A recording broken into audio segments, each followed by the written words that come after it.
Joining us in studio to share his 2023 outlook is Joe Davis, President and Wealth Advisor at Stonebriar Wealth Management. Joe, it's always a pleasure to have you in studio. Thank you for joining us. Absolutely, Jonathan. Thanks so much for having me back. Love being here. So as we start off 2023, what is paramount for markets right now? Sure. So the last time I was here, I talked about how the global economy had an inflation problem. But like a coach or a parent that's never satisfied, the bar has been raised. There's new criteria, and that is to see if growth and economic earnings are going to fall faster than inflation.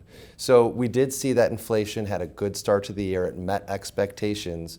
But if growth and corporate earnings end up falling faster than inflation, that's what we call a stagflationary environment. So one can think of stagflation as stagnant inflation, and it's really a miserable scenario for markets. So, why is this a big deal?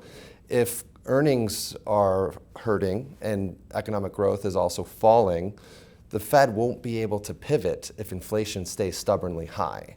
So if the Fed has its hands tied, and inflation, one of its key metrics for doing a pivot and executing a soft landing, if it remains high, then the ultimate scenario is going to be potentially a recession and that almighty soft landing that everyone is hopeful for, which would be if inflation falls faster than economic growth, which would be a good scenario, a very nice outcome for this market, which would lead to a soft landing. That's what everybody's hoping for, but it's key as we watch and start 2023. And Joe, we have seen CPIs come down and they're meeting expectations. So what should investors be thinking about inflation right now? Yeah, well, inflation did meet expectations to start the year. Most notably, the headline CPI number, which everyone pays attention to, met expectations. It came down very meaningfully from the prior month in November. However, headline CPI, a big component of that is energy prices, commodity prices. A big part of that was a drop in gasoline, which is certainly a very welcomed development for Americans and for our U.S. economy. Fed Chair Powell has made very clear that core CPI is his preferred metric. And a big component of core CPI is services inflation. Services inflation actually ticked up 0.5% in December.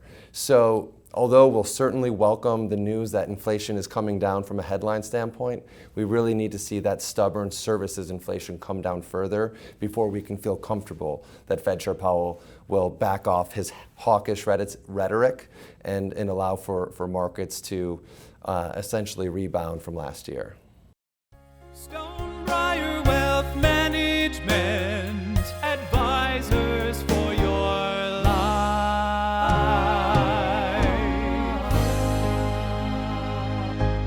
This is not an offer to buy or sell securities. No investment process is free of risk, and there is no guarantee that the investment process described herein will be profitable. Investors may lose all of their investments. Past performance is not indicative of current or future performance and is not a guarantee.